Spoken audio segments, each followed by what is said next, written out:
오늘 우리에게 주시는 하나님의 말씀은 구약성경 사무엘하 11장 1절과 2절의 말씀입니다. 사무엘하 11장 1절과 2절입니다. 찾으셨으면 우리 함께 말씀을 봉독하겠습니다. 그 해가 돌아와 왕들이 출전할 때가 되매 다윗이 요압과 그에게 있는 그의 부하들과 온 이스라엘 군대를 보내니 그들이 암몬 자손을 멸하고 랍바를 에워싸고 다윗은 예루살렘에 그대로 있더라. 저녁 때에 다윗이 그의 침상에서 일어나 왕궁 옥상을 거닐다가 그곳에서 보니 한 여인이 목욕을 하는데 심히 아름다워 보이는지라. 아멘. 아멘. 주님의 그 크신 사랑과 은혜가 저와 여러분 안에 가득하기를 소망합니다. 다윗이 온 이스라엘의 왕이 된 후 나라는 안정을 찾았습니다. 남북으로 나뉘어서 다투던 그런 다툼도 사라졌고 나라는 주의 말씀으로 잘 통치되어 갔습니다. 그렇게 강성해지니까 이제는 주변 나라들도 차츰차츰 복속시키게 됩니다. 차례로 물리쳐 갔지요. 그동안 그렇게도 이스라엘을 괴롭히던 블레셋, 암몬, 모압, 암몬 이제 다윗의 나라 이스라엘에게 조공을 바치며 이스라엘을 섬기게 되었습니다. 다윗은 전쟁에서 얻은 전리품들을 여호와께 온전히 전부 다 드렸습니다. 다윗이 어디로 가든지 여호와께서 승리하게 하셨기에 이런 일들이 평탄하게 이루어졌다는 사실을 다윗은 너무나 잘 알고 있었기에 전리품들을 모두 다 하나님 앞에 성전에 드렸습니다. 그렇게 전리품들을 드리며 영광을 여호와께 돌렸고 여호와의 역사와 손길을 찬양했습니다. 다윗에게는 선순환이 일어나고 있었습니다. 외모가 아니라 중심을 보시는 하나님께서 택하신 다윗은 하나님의 마음에 맞는 사람이었죠. 다윗도 그런 하나님의 기대에 부응하며 여호와를 신뢰하며 따랐고 언제나 하나님과 함께 했습니다. 또한 어디서나 여호와의 뜻대로 행하는 사람이었습니다. 여호와께서 시련을 통해 연단하시며 마음을 확인하실 때마다 다윗은 언제나 신실했습니다. 언제든지 주님께 여쭙고 언제든지 주님의 말씀을 듣고 언제든지 주님의 뜻대로 행동했습니다. 승리하게 하셨을 때도 다윗은 모든 영광을 여호와께 돌렸고 힘들고 어려울 때도 다윗은 하나님을 의지했습니다. 하나님의 역사와 도우심을 늘 기억하고 있었습니다. 이 모든 일들이 다윗을 더욱 승리하게 했고 마침내 온 이스라엘의 왕이 되었으며 그 이후에도 하나님의 손길은 더욱 넘쳐났습니다. 이게 다윗에게 일어난 선순환이에요. 하나님 앞에 선하게 설하고 의롭게 설하고 하나님께서 말씀하셨을 때 그 말씀을 듣고 따랐고 그것을 보신 하나님께서 참 너 선하구나 너 참 의롭구나 라고 말씀하시며 다시 은총을 내려주시는 것, 이게 선순환인 거죠. 랍바와 전쟁이 일어났을 때 다윗은 전쟁터에 요압 장군을 그리고 부하들 대신 내보냈다고 성경은 기록하고 있습니다. 다윗이 직접 출전하지 않아도 전쟁이 알아서 잘 부하들을 통해서 다 이루어지는 거예요. 그만큼 다윗의 나라가 안정되었고 그리고 강성해졌다는 의미입니다. 물론 매우 크고 중요한 전쟁에서는 왕이 나가야 했지만 웬만하면 왕은 예루살렘 왕성에 남아 있어도 되었습니다. 그만큼 나라가 튼튼해졌다는 의미입니다. 예루살렘은 평안했더라도 국경에서는 치열한 전쟁이 벌어지고 있던 그때 아무리 여호와께서 승전하게 하시리라는 확신이 있어도 하나님의 마음에 맞는 왕이라면 여호와께 도우심을 간구했어야 합니다. 마침 어느 날 저녁에 침상에서 일어나게 되었습니다. 잠을 자다가 깬 거예요. 잠을 자다가. 여러분 잠을 자다가 어떤 일이 있을 때 깹니까? 물론 소변이 와려워서 깨우는 경우도 있지만 마음이 번잡하면 깰 수밖에 없어요. 그렇죠? 뭐 왕궁은 평안해도 저 밖에서 지금 군사들이 죽어나가고 있고 막 전쟁이 벌어지고 있는데 편안하게 잠을 잔다면 그 왕으로서 자격이 없지 않을까 생각이 들어요. 왕이 번잡한 마음을 가지고 밤에 깨었습니다. 그리고 왕궁 옥상을 거닐게 돼요. 성경에서 보통 산 꼭대기나 나무 아래 가장 높은 곳에 있는 다락방들은 기도하는 장소입니다. 모세는 시내산에서, 엘리야는 로뎀 나무에서 하나님을 만났습니다. 제자들은 다락방에서 부활하신 주님을 마주했고, 나다나엘은 무화과 나무 아래에서 기도했습니다. 산 꼭대기, 나무 아래, 이런 곳은 하나님을 만나는 곳, 하나님께 기도하는 곳. 다락방은 주님을 만나는 장소인 거예요. 다락방이 지바에서 가장 높은 곳에 있는 곳, 장소잖아요. 밤에 깨어 일어나 왕궁 옥상을 거닐어야 할 정도로 문제가 있었다면 더욱이 하나님을 향해 눈을 들어 여호와께 나아가야 했습니다. 이게 다윗이 왕궁 옥상을 거닐다가 보니 일어나는 일이라면 마땅히 하나님께 기도했겠거니 라고 생각할 수 있어야 돼요. 그런데 왕궁 옥상을 거닐던 다윗의 눈에 한 여인이 목욕하는 모습이 들어왔습니다. 고대 그 이스라엘 지역에서는요, 보통 어스름한 저녁 때가 되어야 목욕을 했다고 해요. 창문이라는 게 뭐 있을 수가 없잖아요. 게다가 1층에서는 보통 하지를 않는데요. 왜냐하면 1층은 공적인 공간이고 2층은 사적인 공간. 거기다가 좀 이렇게 잘 안 보이잖아요, 아래에서. 그렇죠? 그러니까 사적인 일들을 하는 공간이 2층인 거예요. 그래서 보통 목욕은 2층에서 했다고 그래요. 그러니까 밧세바는 어떤 의도가 있었든 없었든 자기가 하고 싶은 일을 지금 아무도 못 보는 저녁에 옥상에서 하고 있는 거예요. 근데 그걸 왕궁을 거닐던 다윗이 보는 겁니다. 왕궁은 보통 그 왕성에서 가장 높은 곳에 지어집니다. 그렇죠? 그러니까 시선을 아래로 두기만 하면 모든 그 집들이 다 쳐다보이는 거예요.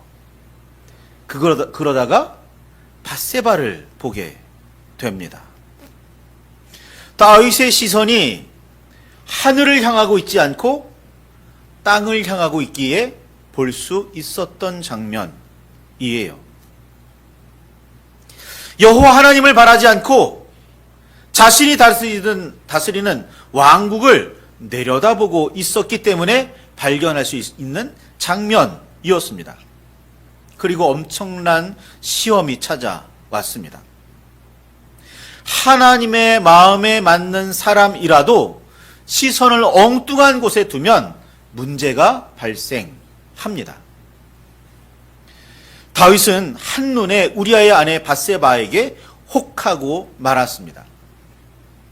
충직한 신하의 아내임을 너무나 잘 알고 있었지만 욕망을 자제하지 않았습니다. 눈을 질끈 감고 돌려 하늘로 향하려고 하지 않았습니다. 시선이 바뀌면 문제가 발생하기 시작합니다. 아침에 어떤 생각을 하며 시작하는지에 따라 하루가 달라집니다. 아침에 맨 먼저 들은 음악은 종일 머릿속을 맴돕니다. 임산부에게 좋은 생각만 하고 좋은 것만 보며 좋은 음식을 먹으라고 하는 말은 아무런 의미 없는 그냥 그런 조언이 아닙니다. 분명한 의미가 있고 그럴 만한 가치가 있어요. 저는 고등학교 때 그런 일들을 경험했습니다. 아침 일찍 이렇게 학교를 가고 있는데 그날 찬양이 떠오르면 찬양을 웅얼거리면서 학교에 가게 되면 그 찬양이 하루 종일 제 마음속을 맴돌았습니다. 저는 가끔 산에 가는 걸 좋아하는데 산에 갈 때마다 그 절들이 있잖아요. 갈 때마다 이게 목탁 소리를 들으면 참 저도 그때 신학생이었고 전도사였고 신앙생활 참 열심히 한다고 생각했는데 산을 올라가는 내내 머릿속에 맴돕니다. 목탁 소리가, 연불 소리가.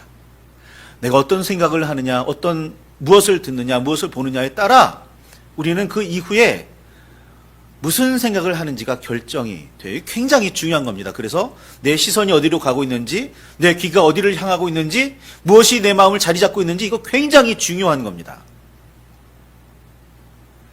어떤 음식을 먹으며 어떤 활동을 하느냐에 따라 우리의 건강 상태도 달라집니다. 심지어 암도 의사들은 하기를 우리의 생활 습관 거기에 따르는 병이라고까지 이야기해요. 그러니까 생활 습관에 따라 질병도 찾아오는 거예요. 우리의 영혼은 우리가 무엇을 보고 듣느냐에 따라 엄청난 영향을 받습니다. 그러니 시선을 어디에 두고 귀를 어디로 향하고 있는지 생각보다 중요한 겁니다. 매우 중요한 거예요. 그런데 다윗은 그 랍바와의 전쟁이라는 엄중한 순간에 시선을 하나님께서 계신 하늘에 두지를 않고 땅을 내려다보고 있었습니다. 왕국을 자신이 통치한다고 여기는 왕국을 내려다보고 있는 거예요. 올려다보면 자신이 작은 존재임을 깨닫게 되지만 내려다보면 내가 꽤 큰 존재라고 착각하게 되어 있습니다. 올려다보면 크신 분의 뜻에 따라야 함을 인정할 수밖에 없지만 내려다보면 자기가 가장 큰 사람이라 여겨서 마음대로 행동하기 시작하는 거죠. 그래서 우리가 시선을 어디에 두는지는 매우 중요합니다. 다윗은 그렇게 시험에 빠졌고 범죄에 발을 들였습니다. 우리아의 아내는 다윗의 자식을 임신하고 말았습니다. 이 엄청난 사실을 숨기기 위해서 랍바와의 전쟁에 출전하고 있었던 우리아를 불러드립니다. 어떻게든지 수습해 보려고 감추려고 이렇게 저렇게 머리를 써서 시도했지만 뜻대로 되지를 않았어요.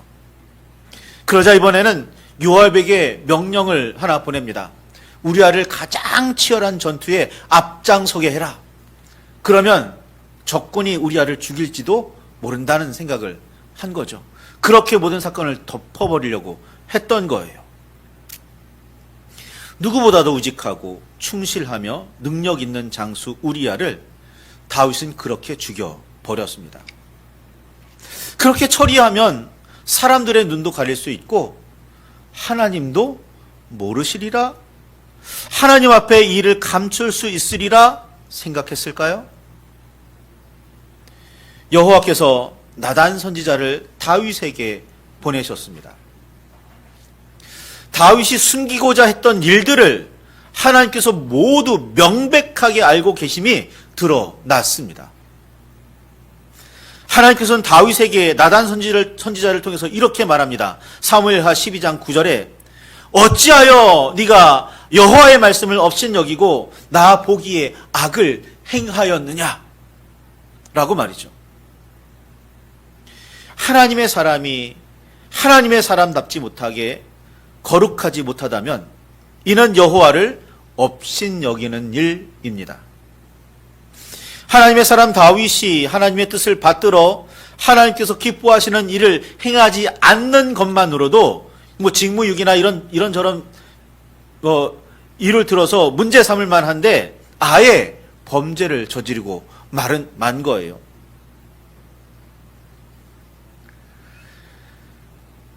출애굽기 20장의 10계명을 보면 내 이웃의 집을 탐내지 말라. 내 이웃의 아내나 그의 남종이나 그의 여종이나 그의 소유나 그의 나귀나 무릇 내 이웃의 소유를 탐내지 말라.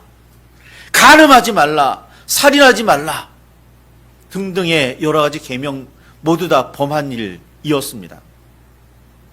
그러면서도 여호와의 뜻을 받드는 듯 자기는 범죄를 저지르지 않은 듯 그렇게 행동했으니 거짓이라는 범죄도 포함되어 있는 거죠.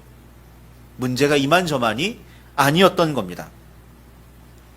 하나님의 사람 다윗은 하늘이 아닌 땅에 시선을 두었다가 심각한 죄악에 빠지고 말았습니다. 그 유혹과 갈등의 순간에 마음을 새롭게 하고 뜻을 분명하게 하여 하늘로 그리고 하나님께 눈을 돌리지 않았습니다.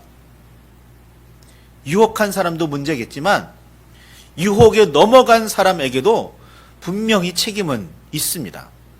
아무리 하와가 선악과를 따다가 먹으라고 주었다고 그게 선악과인지를 분명히 알면서도 받아 먹은 아담에게 죄가 없겠습니까? 아담에게 그걸 분별하고 판단할 능력이 없었다면 문제겠지만 분명히 있었잖아요. 선악을 판단하며 분별하는 능력, 그걸 우리는 자유의지라고 부릅니다. 스스로 하나님의 뜻을 따라 행하라고 주신 힘이에요. 그런데 우리는 그 힘을 자기 마음에 따라 자기 욕망을 채우기 위해 사용합니다. 이게 문제인 거죠.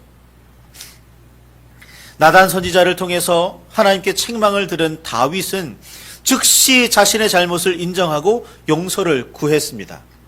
회개했죠. 그러나 이미 저지른 죄악이 사라지지는 않습니다. 이미 벌어진 일들을 일어나지 않은 것처럼 어떻게 덮어버릴 수는 없어요. 없는 일이 되지 않습니다. 그러니 그 일에 대해서 책임을 져야 하고 그 일에 대한 그 범죄에 대한 징벌을 받아야 합니다. 책임지고 징벌받는 태도 역시 문제거리가 될 수 있습니다. 마땅히 달게 받아야지 피하려고 어떻게든 가볍게 받으려고 하는 태도는 진정한 회개라고 할 수가 없어요.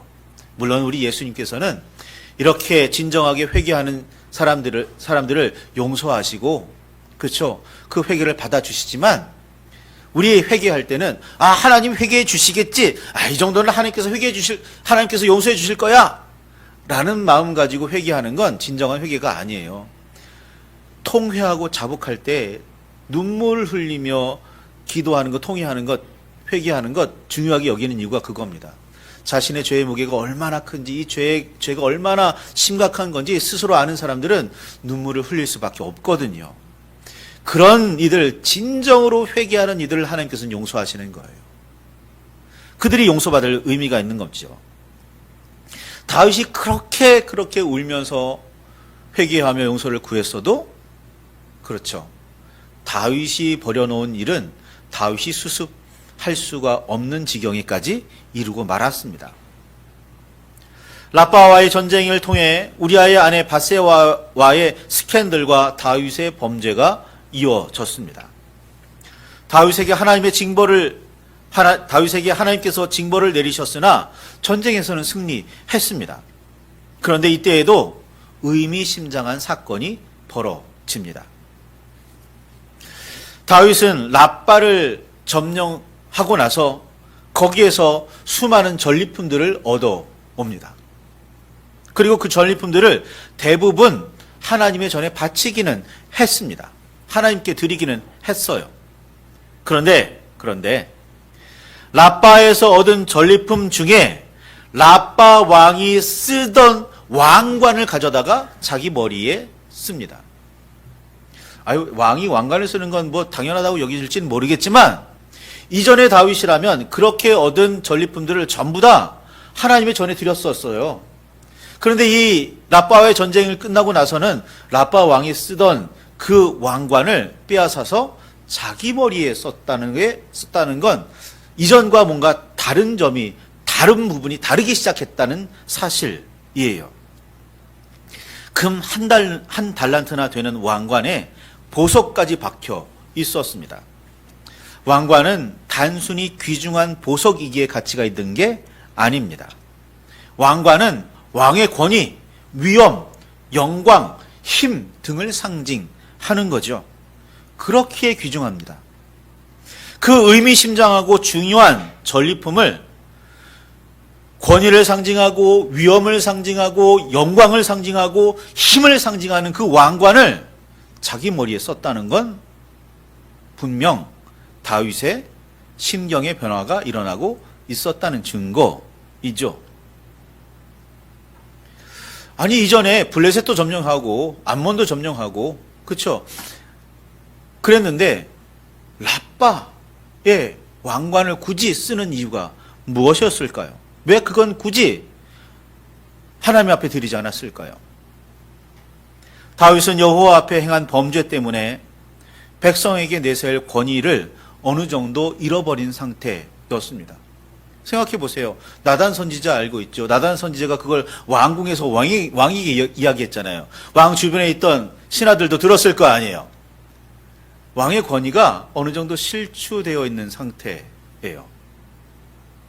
그걸 회복하려고 했을까요? 왕관을 쓰면 백성 앞에서 실추된 권위를 다시 회복할 수 있다고 생각했을까요? 지금까지는 모든 것을 하나님께서 주셨습니다.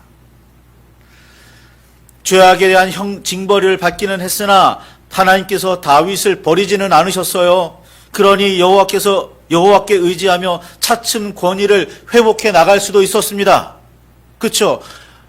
다윗이 얻은 권위, 다윗이 얻은 영광, 그건 모두 하나님께로부터 온 거니까 겨우 왕관 쓴다고 회복될 권위 아니에요. 하나님께서 함께 하셔야만 회복되는 권위라는 사실 다윗은 과연 몰랐을까요? 그런데 결국 겨우 왕관을 머리에 써서 해결해 보려고 했다는 사실, 이게 문제인 거죠. 하나님의 방법이 아닌 우리의 방법으로는 온전한 의를 이룰 수 없습니다. 완전히 회복할 수 없습니다. 오히려 문제가 더 심각해질 가능성이 큽니다. 그러니 여호와께 시선을 향하고 여호와의 방법을 간구해야 합니다. 그리고 하나님의 뜻에 따라 행해야 합니다. 그래야 참된 의를 이룰 수 있는 겁니다. 새해 첫 예배입니다. 우리가 이 처음에 무슨 생각을 가지고 어떤 마음을 품느냐에 따라 이 한 해가 결정된다고 여기기에 이 새해 첫 벽두에는 뭔가 새로운 마음을, 새로운 계획을, 새로운 생각을 하게 되지요. 우리 그리스도인은 매일 매순간 한 가지 마음만 새기시면 돼요. 오늘도 하나님의 뜻대로, 오늘도 하나님의 말씀대로 살아야지. 그렇게 하나님의 영광을 돌리며 살아야지. 그게 새해 벽두가 되었든 한 달 맨 처음이 되었든 하루의 첫 시간이 되었든 우리는 그 마음을 품어야 합니다. 그렇게 하나님께 영광을 돌리고 그렇게 하나님의 뜻대로 살 때 하나님께서 우리에게 은혜를 더하시는 거고 복을 더하시는 겁니다. 이 한 해가 주님의 은혜 안에, 주님의 그 크신 사랑 안에 복을 누리는 귀한 날이 되시기를, 귀한 시간이 되시기를 바랍니다. 그러기 위해서는 우리의 시선이, 우리의 귀가, 우리의 마음이 어디를 어떻게 향하고 있어야 하는지, 우리의 삶의 태도가 어때야 하는지 깊이 깨달으시고 결단하시기를 바랍니다. 우리 말씀을 붙들고 깊이 묵상하며 기도하시길 바랍니다.